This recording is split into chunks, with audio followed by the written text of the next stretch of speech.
I guess we can move into this topic now, because I think what he's done with Sanji is very, very interesting. And I'm not going to go through this whole spiel again because I've done this with the vast amount of Sanji videos I've put out because I want to. But ever since the Black Maria stuff, ever since we got what happened with the raid suit, ever since Sanji versus Page 1, even in the anime, everyone's talking about the Sanji and King moment now, okay? Haha, very funny, guys. We get it. The way Oda has handled Sanji's character, his combat ability, addressing his weaknesses, is something I just didn't expect Oda to really focus on Sanji as much as he's doing in Wano. I'm very surprised by it. Like, I'm very, very surprised. Like, the type of inner dialogue that Sanji had, did he have that inner dialogue in Whole Cake? I know he had a lot of struggles in Whole Cake, but in terms of like inner conflict and talking to himself and dealing with his own issues in his head, maybe I'm missing something in Whole Cake, but I don't remember that being a theme of Sanji in Whole Cake. It's more of just seeing how Sanji's being treated and his past and what he's dealt with and how he's reacting. But like the thought process, I thought that was very refreshing. I would definitely agree. I mean, that's why I'm saying, like, I don't know. I can't say 100%. This is funny because we talked a little bit earlier in the stream about how we remember all these panels and shit, but I can't remember 100%, you know, like, maybe Sanji did have more moments like that in Whole Cake, but this is the one, like, this stands out way more to me. I don't remember him having a chat. Like, he cried over the pudding stuff. Yes. That was nice. You know, but, like, this was the first time that it really felt like he broke down everything that was kind of like everything he was weighing his values and kind of everything that we had known from Whole Cake to now, and I guess just in general for Sanji's character till now. But this was the first time it felt like, you know, he's actually breaking down and like weighing his values and being like, you know, actually having to be introspective and kind of Sanji himself discussing the type of person that he is and wants to be. And I think, like, it's funny that you bring up, you know, the amount of focus Oda has had on like how this affects Sanji's combat abilities, because I think a lot of this goes to show Oda had greater awareness than a lot of us kind of, at least for me, I gave him credit for. I mean, I always believed that Oda would like do right by Sanji over time. You know, I made that video like a while back about like Sanji goes through these cycles or whatever, but it seems like Oda really had the awareness of like exactly how fans were talking about him. Yeah. And like how people were saying, you know, he's not part of the monster trio, doesn't have the durability and stuff. Oh, he needs the raid suit, things like that. And like so much of it was answered, like just the durability. That's the first thing that was fixed about him. And then just like the whole inner monologue, like, you know, with like now he can tank Queen's attacks and shit like that, right?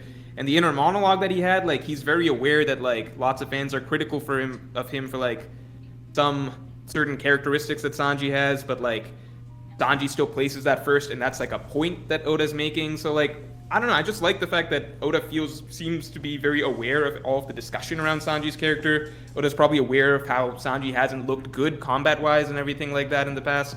And he's aware that, like, a lot of the decisions going right now are, like, in the context of that. And, I don't know, I just really like the chapter for a variety of reasons. But I think, to me, it shows more so that Oda has a plan in mind for the character. Where exactly it ends up, we don't know yet. But He's got a plan in mind. So I'm glad you brought up that point, because the plan where Oda wants to take Sanji after this is very interesting, because like we mentioned, with Yamato potentially joining the crew, with Jinbei joining the crew, people were questioning Sanji's place, like Jinbei's more mature, Jinbei's better vice captain material, Yamato is got conquerors, so Yamato's stronger, Sanji will just fade back into the background and just become a cook. I think what Oda is letting us know here, that it's not about the strength, it's not about your maturity. It is about the relationship between Zoro and Sanji and their relationship with Luffy that makes them the monster trio mixed in with their strength. Like, when you think about, I'll use a basketball analogy. When you think about the Golden State Warriors and you think about the relationship between Steph, Clay, and Draymond Green. Sure, Steph's the greatest shooter of all time. Clay's one of the greatest shooters of all time. But it's those three together, the fact that Clay can defend, the fact that Steph can play off the ball, the fact that Draymond Green can initiate the offense as an elite defensive player, all these characteristics together made them one of the best teams ever. And it's the same thing with the Monster Trio. With Zoro, he's stronger than Sanji. Let's not be stupid. All right, no one get that out of your head. No one ever said Sanji was stronger than Zoro. Luffy is the captain. he leads Zoro and Sanji, but Sanji supports Luffy and Zoro in so many different fashions. And I would argue the most brotherly relationship we have in the story is Zoro and Sanji. They're literally brothers. Look at how they talk to each other in that last chapter. That's like people who have been brothers for 20 years. That's the type of behavior they exhibit, where they just understand what each other is saying. Hey, if I'm not myself, take me out. Zoro's like, okay. He doesn't ask any questions, nothing. And they're in the middle of a fight. Yeah. I'm like, yeah, it was an amazing moment. It's just such a good moment, and people understand. They think that I'm just attacking. I hate Zoro. They just have this notion that I hate Zoro. It doesn't make any sense. To me, the best parts of pre-time skip is Zoro and Sanji's interactions with each other, because this is basically what we're getting again, is understanding that the substance that you were talking about. There's substance in these interactions. There's substance in what Sanji's saying, because when you look within yourself and attack your own ideals, you are attacking your being and your substance and questioning it and then coming to a conclusion. It's one thing to ask the question, but to come to a decision and then destroy the raid suit in front of, I'm like, yo, Sanji is, I'm like, I don't know who this Sanji is. I haven't seen this before. So then a question I want to ask you is this the best we've ever seen from Sanji? To me, yes. I mean, to me, like, okay, I'm gonna say like full scope. Like, my favorite Sanji moments before this were like hype moments. Like, I like the Hunter moment. For me, was my favorite. Yeah. My personal favorite. I thought that was really, you can write it off as like, oh, it's just a cool moment, but like that's not a bad thing. It's a really, really, really cool moment. Hunter moment, Mr. Prince, give me a light, stuff like that. Yeah. I think this was the best character moment for Sanji over the course of the entire series for me. I think it's the first moment, like you said, like really getting in his head about who he is and what he values and forcing him to make a decision. And I think my favorite part about it is that like nobody saw this coming. Like, like it felt really fresh because nobody's like, it wasn't a sort of like, great example, the Black Maria thing, right? Yes.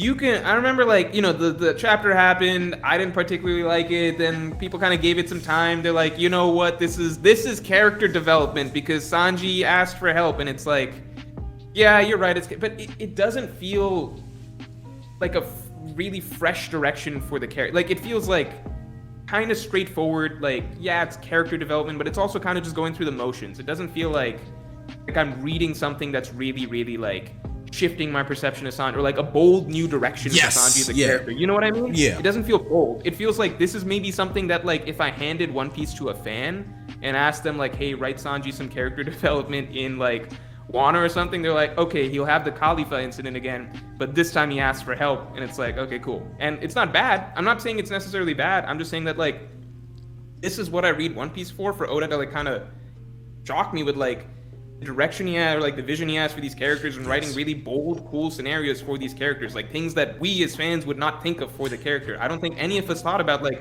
okay, what if Sanji's turning into German, and then he's losing his values and his sense of self, and like he has to actually sacrifice the raid suit. Who thought he was gonna break the raid suit? Yes, exactly.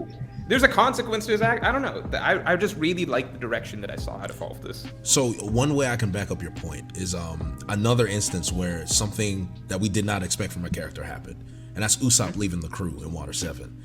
Now, that moment, people universally reach that moment like, wow, I did not think Usopp would ever fight Luffy and legitimately harm Luffy and try to defeat him. And then Luffy actually beating Usopp to a pulp. And like, that moment was so hard for us because that is like, One Piece is all about friendship and Nakama and sticking together, and that's the one time where it's like, nah, there's things that are more important than this little pirate game that we're doing. So when you see moments like that, you're like, that's the foundation of One Piece, is those moments. The foundation. So, the first time Sanji didn't kick a woman, that's a point. You didn't expect that to happen. You didn't expect Sanji to go that far. Yeah. Do you know what I mean? Like, even with Zoro and Mihawk, and Baratier, when he fought Mihawk, the way he fought Mihawk, I thought he was gonna die. Like, you see Zoro, that moment with him and Mihawk was jarring for me because we know that's his end goal, but he reached his end goal so quickly, and just to see the overwhelming difference And the fact that he was defeated, he stood back up and said, finish the job. I'm like, finish the job? I was like, we lost. Are you trying to die? To the point where obviously Mihawk purposely didn't kill Zoro. He could have killed him right there. I think he made it so that Zoro would survive. No, of course. And I genuinely believe that's what Oda was going. But like, it's those specific moments, like Robin betraying the crew, Nami leaving the crew to go back to Arlong. You know, like these moments of like shock and like different directions that we're taking in. Yeah. These are the moments that I feel like we've been missing. And I think with Sanji in particular, that was caught me off guard. The moment with Robin and becoming the Devil Child transformation. I like that. We didn't think Robin was going to be a combatant anymore. Turns out Robin has this crazy technique that we didn't know about. Dude, yeah. And then the Fishman Islands, with Koala and Hack, and her using Fishman karate, and that callback to them at the Revolutionaries, like good stuff, like really, really good stuff. So it's like that's what we're looking for when we're talking about substance. That's what we're looking for in these specific moments, right? I had difficulty kind of explaining to view like what's missing, right? Because you can't really point it out as much till it's there. Like people are like, Morj, you're wrong. Like these elements you're talking about, they're not missing. Then we got last chapter, and I was like, well, see, this is an example of what I'm talking about. And now people are kind of, at least from what I'm seeing, people are kind of more on board. Like, okay, I get it. Like this was clearly something we did not have in Onigashima up to this point. Yes. Certain moments that to me define Oda's storytelling style. Like you talked about a lot of them. Nothing happened, for example, right? Nothing happened, I always maintain, that's one of my favorite moments in the series because it's a One Piece exclusive. You will never find another series that writes a moment like that because there's just a certain style of like what Oda's trying to get across. Like, he's like, it's kind of like Oda's trying to think like, what's the most powerful, shocking, larger than life display of loyalty that I can come up with. And like he writes a moment that you literally don't know the direction it's going the entire time till you get to that final page, and he's just like nothing. Like it's just layers on layers of like surprise and shock, and like the final message or like impact that it has on you, like what the character was willing to do. That's what really gets you. I'd say like Rise Dono is Safe is a similar example, just not as impactful, but like Rise Dono is Safe, you would never find that in another series besides One Piece, in my mind, because there's this type of storytelling or surprise or like powerful sort of displays of character or resolve or like, you know, certain things that he is able to kind of put on page that in a way that I think Oda has plenty of weaknesses and he's not as good at certain other things, like, but he's really, really good at these powerful displays of character, in my opinion. Yeah. So, you know, I think that just a lot of that, I haven't felt that much in Onigashima. I haven't felt like there's a lot of... I think I'm going to try and stop talking about things that I think are missing from Onigashima, because I've been talking about that a lot this stream. But you get where I'm coming from, basically. I do. And another moment that we can also harp on, and Onigashima, that you might have forgotten, I understand because that just came to my memory. So Kaido has been a very interesting character to me for a while, right? And Kaido seems to have a lot of those own little introspective thoughts that he has, especially with how excited he got with Luffy.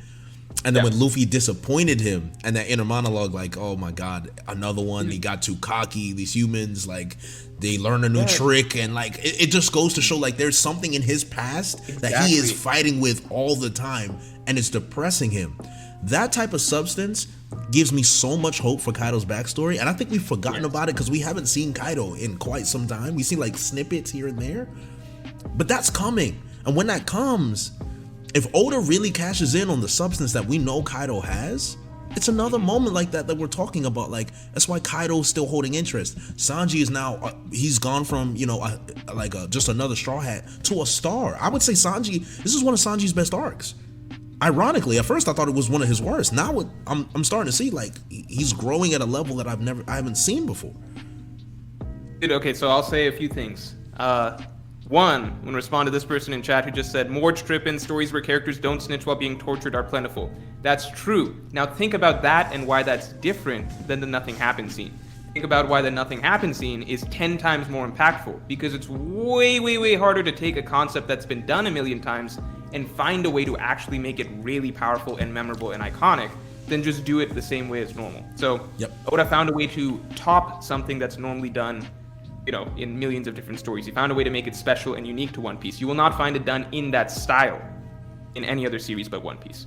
Now, besides that, I think Kaido, people ask me what's your favorite part about Onigashima. I just always answer Kaido. Kaido's the most interesting part about Onigashima to me, by far. Oh, yes. By far the most interesting part about Onigashima. I think that there's so much, dude, like he's smarter. Not smarter, at least wiser than any villain we've had so far. He's actually self-aware. He's actually legitimately like, most villains fucking underestimate or call Luffy a scrub all the way from start to them being defeated. Kaido's the first one who's like actually seeing potential.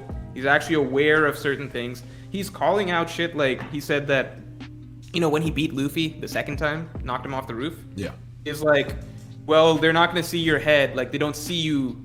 They don't, like, I didn't take your head off or whatever, so they're all gonna still keep believing that they're gonna win, right? He's very self-aware, and that's literally exactly what happened. So Kaido's a lot smarter than a lot of people kind of are giving him credit for, because he's got that big, brute sort of persona. Yep. The dude has got a lot of wisdom and experience behind him, and I'm really interested in seeing. And he's got a plan. He's in Wano for a reason. He even mentioned that to Yamato or something like that. I'm very interested in Kaido. Yeah. I'm very, very interested in Kaido. I 100% agree. I think that perception that we had of him of being this brute is actually helping with the fact that he actually is a little bit more introspective than he thought. Like it's a nice contrast when it comes to the way the character is designed and how they actually behave, which I think is nice. Because he's still a brute. He still has that behavior, especially when he fights. But you just get random snippets. It's like, all right, well, don't release this to the newspaper.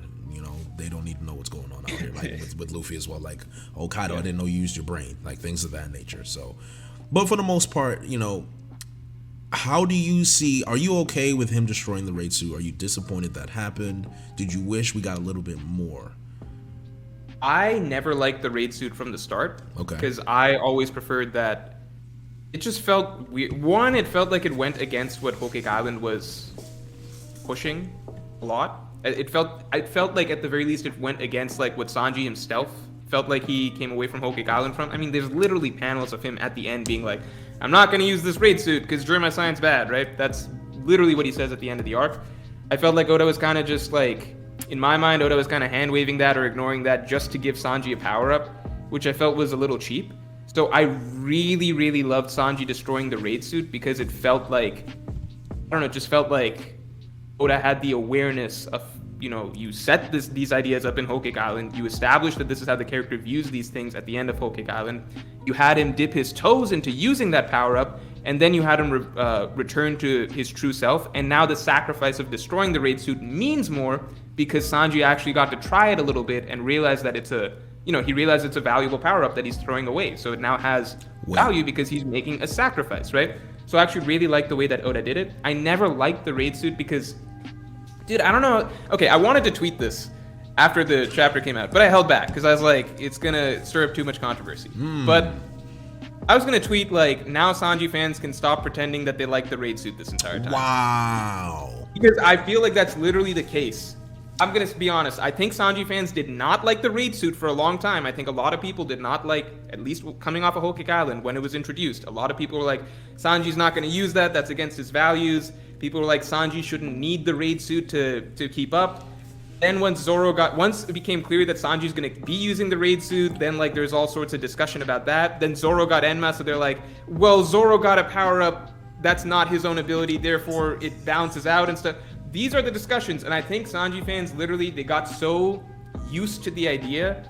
I'm sorry if I'm speaking to you as a Sanji fan, but like this is my perception. I think Sanji fans, because you love the character, you kind of just like over time accept and like reframe your mentality to be like, you know what, I'm okay with the raid suit, now I like it. Even if that's not how you truly organically feel deep down. I think most Sanji fans were not happy when they initially realized that Sanji was going to have to start relying on stuff that was not his own physical abilities. This was the discussion that was going on way back when. Sanji fans kind of just like changed their because they had to, because it's just like, okay, this is just what it's gonna be, so let's just deal with it. You know what, raid suit good. Not saying it's like a conscious decision. I'm just saying it's like subconsciously over time you're like, you know what, I'm okay with this, I'm cool with this or whatever. Now everyone can stop pretending. Sanji doesn't need a raid suit. Like, look at how badass he is at this point. He can tank an attack from Queen just head on straight up. That's my opinion. I think that if I tweeted that, I'd get a lot of hate, but actually, I don't think you would have. I believe it or not, I don't think you would have, because I actually do believe a lot of Sanji fans feel that way. Me in particular, I can't say I felt that way, mainly because I didn't put too much thought into the raid suit at all. I just didn't do it. I said it's a power up. Sanji's needed one. I didn't know how Oda was gonna do it, so I guess this is the way it's gonna go. It is what it is, right? I saw the complaints. I'll be honest with you, I took that power up like I was an everyday reader. Raid suit, cool. What does it do? That's it. Can he use Diablo Jambe with it? Is it actually gonna allow him to fight Awakened Zoans? Sure. The moment he destroyed it, I'm like, all right, well, it's gone. I didn't like the cape anyway. It was a little tacky. I've told people, like, the design itself, you know, I'm not really a Power Ranger fan, so I could live without it. So, plus we got, you know, his Germa genes were activated, so at this point, the durability, the durability is not really necessary anymore. So, I would say this, one thing I'm thinking about is now, how is Sanji? The always question's been, how does Sanji pack enough punch to put someone like Queen down? Oda still has not shown me how Sanji's gonna do that, because I thought the raid suit with Diablo Jambe would add more force to his attacks. If that's not the case, is it the density of his body now that he's more robust because of the Germa genes, that his attacks are stronger naturally? That's a possibility. Antimatter Cake Course, is he gonna one-shot Queen? I don't think so. So it has to have something to do with his flames. He's using Hell's Memories. Are we gonna get like a Human Torch as Sanji? Are we gonna learn more about Lunarian DNA? Like, is that gonna become a factor? You know, like with the Germa that we're using, like Henry Needle and the Tachyon stuff. Okay, we have all of that. I just want to know what Oda's gonna do with Sanji and this fight now. We got the character. It's good, perfect, fine. So we destroyed the raid suit. How do you rectify that situation? And I don't know how he's gonna do that. That's the tricky thing, because like, okay, on the power-up side, I actually really like that idea that you just talked about, like focusing more on the fire, right? The fire, Hell's Memories, maybe Lunarian DNA, whatever the hell Sanji's source for fire is, basically, because that feels unique to him. And I like the idea that it's like fueled more by his passion and his emotions. It fits theme of the character, etc., right? Yeah. So I like all that. It's more unique to him. It's something that he has that, you know, it's not the same as just like improving your armament hockey, because like Luffy and Zoro are always going to have better armament hockey than him. Yeah. But like, I like the idea that Sanji could be getting more into his own niche of like, you know, he's got hockey and shit, but he's also super durable, and he's got, you know, flames that can get however hot. Who knows? Yeah. What was the other? The other thing though is that, like, you know, as much as I praise that Sanji character moment, I really like it because it shows Oda has a plan. But like you just said, how does it all resolve? And that's really tricky, because like the fight with Queen now, you know, is it like, will you just pose something really interesting for his character? Like, is Sanji going to go through some actual like physical changes? Is he going to start losing some of himself? Is it going to be like, oh, guess what, I was actually just fine, and none of that stuff was that, like, just my eyebrow changed, nothing really else changed or whatever? Did he actually hit that girl? Like, yeah, like, how Oda plays it out is going to be really important. It's good to see he has a plan. We don't know where that plan's going, or like whether we're gonna like the resolution of it or not. So I'm gonna bask in the glory of the last chapter, and then just pray that the next chapter is something like as good, or at least like resolves it in a way that we can all feel good about, you know? Yeah, definitely fingers crossed on that part. Yo everybody, thanks for watching. Make sure to subscribe here to get the latest from the channel, or also check out some other videos that might suit your specific tastes.